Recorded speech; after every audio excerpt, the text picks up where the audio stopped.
Hello, I'm Sous Chef Owen. And I'm Chef Peter.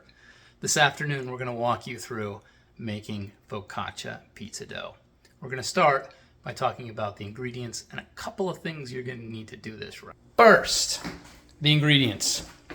Bread flour. You're going to need about 3 cups.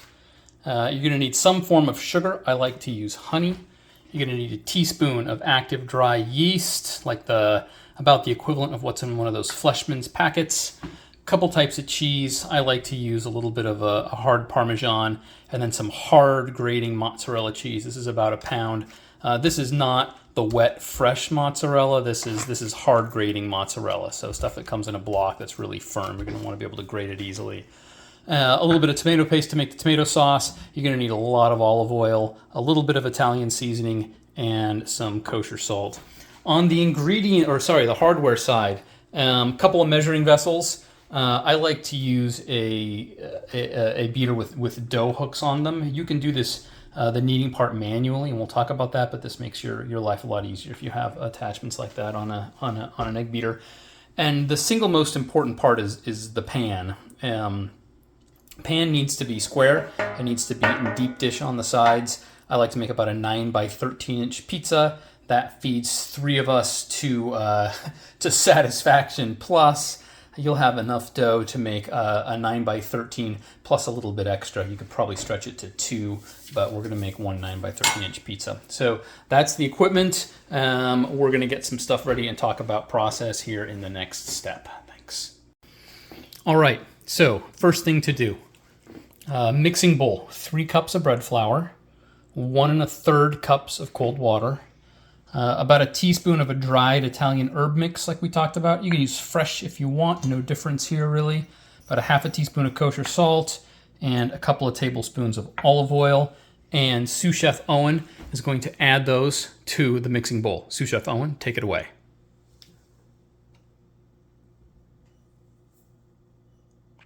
Dried herbs. That's the yeast. We don't want to put yeast in yet. Salt. Olive oil. 1 1/3 cups of cold water. The 1 1/3 is important. You got it, dude?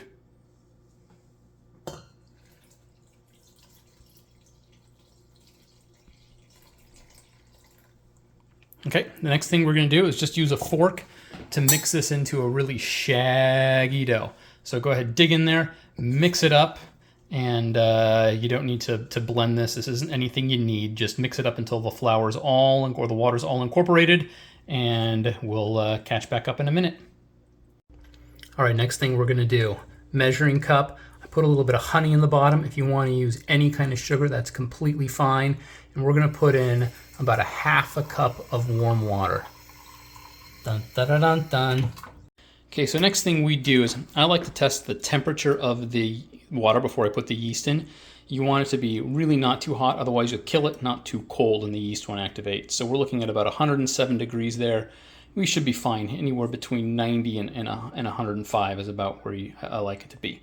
So temperature looks good. Let's go ahead and pour the yeast in. Owen Tuckerman, add the yeast.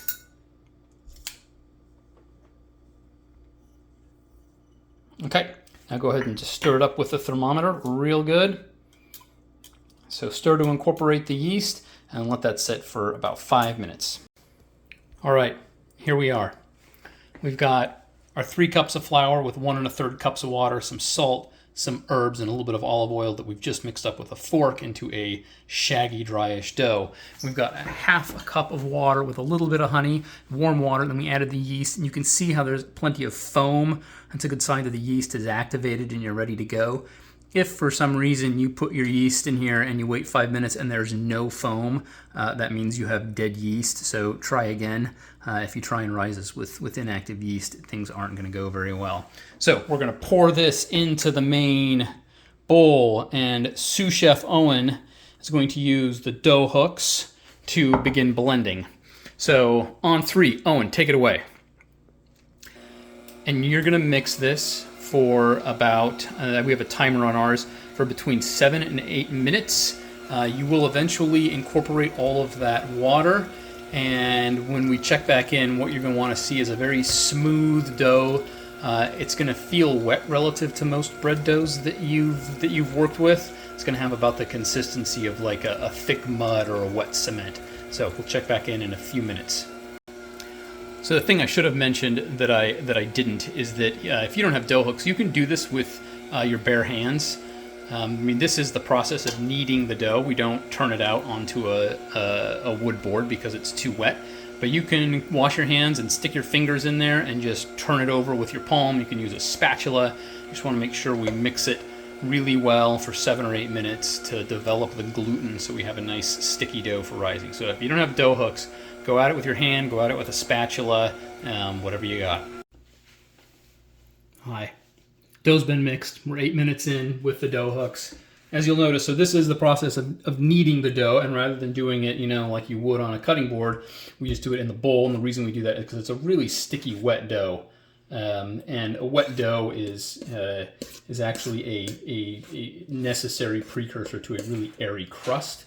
So you can see about how wet it is if you're wondering. If you finish this and your dough is much runnier than this, you can add a little bit of flour and keep incorporating. If it's too thick, you can add a little bit of water and keep incorporating until you get it just right. But that's about what it looks like. So with this done, we're going to go ahead and put it into a glass bowl for rising. So I like to coat the bowl with a pretty generous amount of olive oil. I bet there are 4 tablespoons in there to make sure that we have a nice float for the dough. And then we scoop the dough into the rising bowl.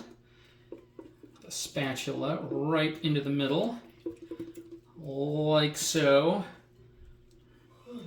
And then I spend a quick minute just making sure that there's olive oil in between the sides of the dough and the bowl itself, and then I tend to lap a little bit over on top. And olive oil just keeps it from attaching, adhering to the side of the thing, and then and the stuff on top keeps it from drying out. So you just splash a little bit over and you're set. So then the lid on.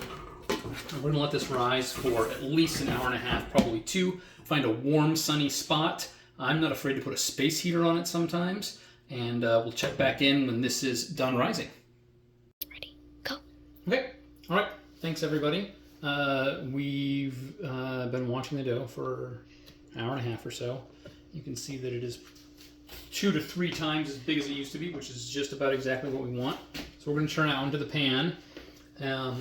Again, we're using a rectangular pan, and I've coated it with a little bit of butter on the inside, just a little bit. I'm going to pour some olive oil in here too. The purpose of the butter and the olive oil is, of course, to prevent it from sticking to the pan and to help crisp up the crust nicely. I don't really measure how much olive oil I put in here, but I'm going to guess this is probably more than you would normally be comfortable with. I bet it's 4 to 6 tablespoons, maybe 4 tablespoons, call it safe. It's okay to go with a little bit less, but you want a generous coat, and you want to be able to tip it so that it coats about halfway up the sides of the pan, and you have a thick, luscious layer on the bottom of it. So that's the olive oil. You're set. Now, I told you that the batch of dough that we make is probably enough to make 2 pizzas, or 1 with some leftovers. So I'm going to turn about 2/3 of this into the pan. And you can see it's really light, airy, fluffy. It's not a dense dough. It's got a ton of CO2 from the yeast in it, so it's fairly wet. It's like mud. So again, I'm gonna turn about 2/3 of it. I'm gonna keep the rest of it. So the rest of it will turn into a focaccia tomorrow. So don't throw it away. That's good, and that'll be just fine. If you cover it back up, leave it in the fridge for the night. So the dough, now that it's in the pan, we're gonna give it just a brief knead. I'm gonna put some olive oil directly on my hands, and this is the medium by which we prevent it from sticking to us. So we don't use flour to knead this out like you would with most doughs. Just oil, and I'm going to turn it over on itself a couple of times, and we want to bring it into a nice semi-rectangular, just a lump in the middle, exactly like that. And we're going to let this rise again for a while. So it's got lots of oil on it. I'm going to rinse my hands off real quick.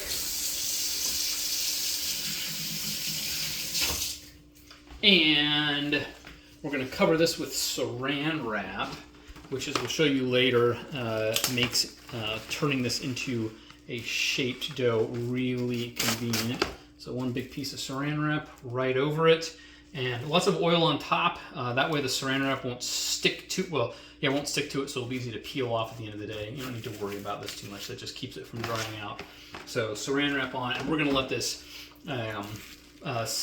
rest for another half hour or so and continue to rise. So I'm going to talk quickly about toppings, since I haven't talked about toppings yet. We're going to do 3 toppings plus for this. We're going to do olives, so I've got just deli olives sliced. Mushrooms. Mushrooms are a touchy topping for me. Mushrooms are one of the pizza toppings that you have to cook before you put on the pizza. So you put raw mushrooms on a pizza, they release a lot of water when you cook it, and you get those pools of water on the top that'll eventually make your crust or your dough kind of wet, and it's not going to get as crispy and yummy. So you cook your mushrooms first, and then the opposite side of that is I don't cook my sausage before I put it on my pizza. I learned this from an old Italian friend of mine, that you put fresh sausage on your pizza, and then we bake it hot, and it'll cook on the pizza. If you're uncomfortable with that, you can cook it first, but I'm going to pinch raw sausage onto the pizza. So those are the toppings. They're ready. This is going to sit for a half an hour. I'm not going to touch it. We'll see you in a little bit. Okay.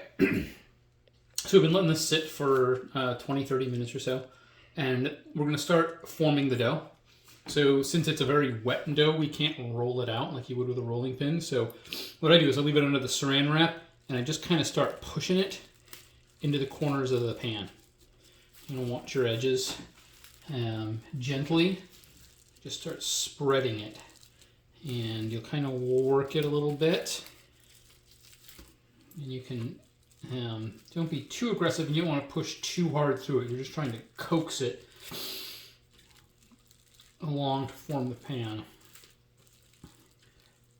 And you're not going to get this on the first try. So you let this sit for 20 minutes or so, and you're going to get about halfway there. You can see we're already making good progress. Almost all the way out. So we're going to go like that, and then we're going to let it sit for another 10 or 15 minutes, let the dough relax. We'll come back and do that again, and we'll be much closer. Thanks. Okay, so we've gone through the process of pushing this out with our fingers through the saran wrap, letting it rest for 10 or 15 minutes, and then repeating the process until it's pretty much filled up the entire pan. At this point, it's not going to look perfect. You're making a focaccia, and they're not a perfect bread. So there's a little chunk missing in the corner, and it's a little round, but the idea is just to get it most of the way. So that's good. That's our pizza dough. So you can pull the saran wrap off. I'm going to chuck it in the garbage, and then I'm going to rinse off my fingers, and I'll be right back. So that's the pizza dough. A couple other things I'm going to note right now. So the cheese, I grated a pound, again, of hard grating mozzarella, not fresh mozzarella. And about a cup of grated just Parmesan Reggiano. And then the pizza sauce. So pizza sauce, I reconstitute tomato paste. You need about a cup and a half. I put it in a Ziploc bag, and it will make a lot of sense why I do this in a little bit. So that in a Ziploc bag. Between the cheese, the sauce, and then toppings and sausages in the fridge, we're ready to go for when the pizza is. But the first thing we do is since you clearly can't start putting toppings and sauce on a dough this wet, we par bake the dough, and this is an important step. So the oven's at 475 degrees. I'm going to put it in there for 12 minutes, and this is going to get nice and brown. So back we go. In she hits. Timer, 12 minutes.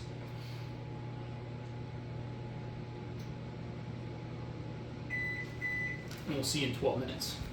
Go. Okay, so dough's out. It's nice and brown at this point. I mean, you're a few minutes away from having effectively a focaccia. So that's done, it's cooked, it's ready for toppings. Your toppings are out. Hold on 1 second. Let me grab the sausage from the fridge. So we have the sausage, the pizza sauce. I've cut a corner off of that. So this is going to work basically like a pastry bag for me, is the reason we've done it that way. So the inspiration for the pizza is kind of focaccia dough meets Detroit style pizza. And one of the ways they do Detroit style pizza is the first thing you put on the dough is the cheese. And the reason I really like this is that the cheese will melt on the dough and prevent the sauce from coming in direct contact with the dough. And that prevents the dough from getting juicy and wet and mushy, and gives you a nice, crisp, thick dough when it's all said and done. So we do a layer of mozzarella cheese on here, and don't be in the least bit afraid to get it all in the nooks and crannies between the pizza dough and the pan. That'll crisp up really nicely for you and give you super delicious pizza. So the way we do this is a layer of cheese, a layer of pizza sauce. Just go across it like that. Boom, one done. And then we do toppings. So I'm going to do some mushrooms scattered across it. So the last time I made this when we were in McCall, I put a roasted garlic on it, which was really good. I've done corn on this. Whatever your favorite toppings are. Pepperoni, of course, everything goes right in here.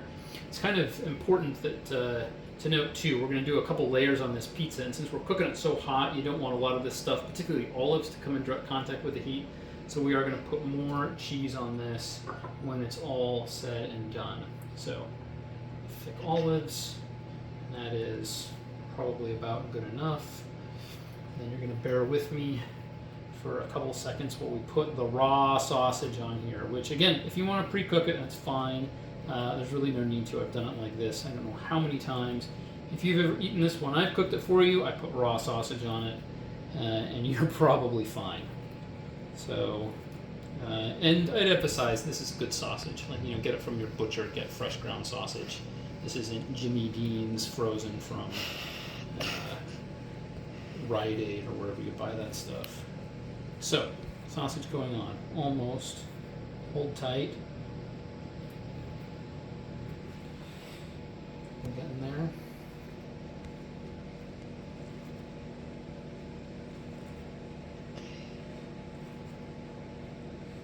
All right. We got enough sausage on that to call it a pizza.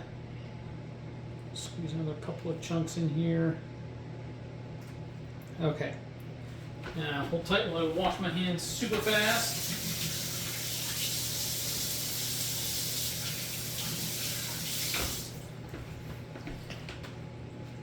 And we're almost there. So after that, another layer of cheese, mozzarella,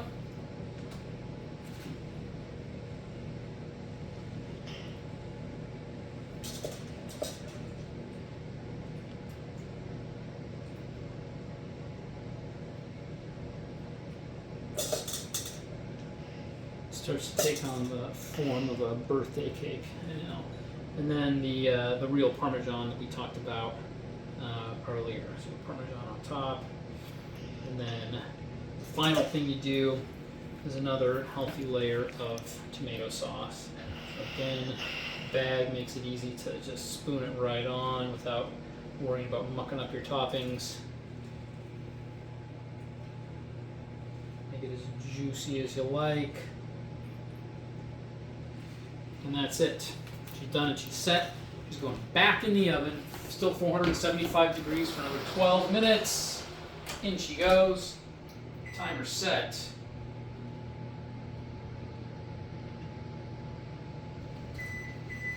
We'll see you in 12 minutes. Alright, there it is. 12 minutes later, out of the pan. I went ahead and scooped it out. I use a big spatula like this to dig around the bottom and then slide it out. And that's your pizza. So cut it into squares, let it sit for 5 minutes or so. Sometimes some of those corners where the cheese cooked on the bottom are going to be nice and crispy, and you can,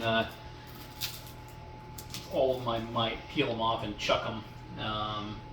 Because those clearly aren't part of the good part. But that's it, focaccia pizza. Questions, comments, concerns? Holla. Thank you.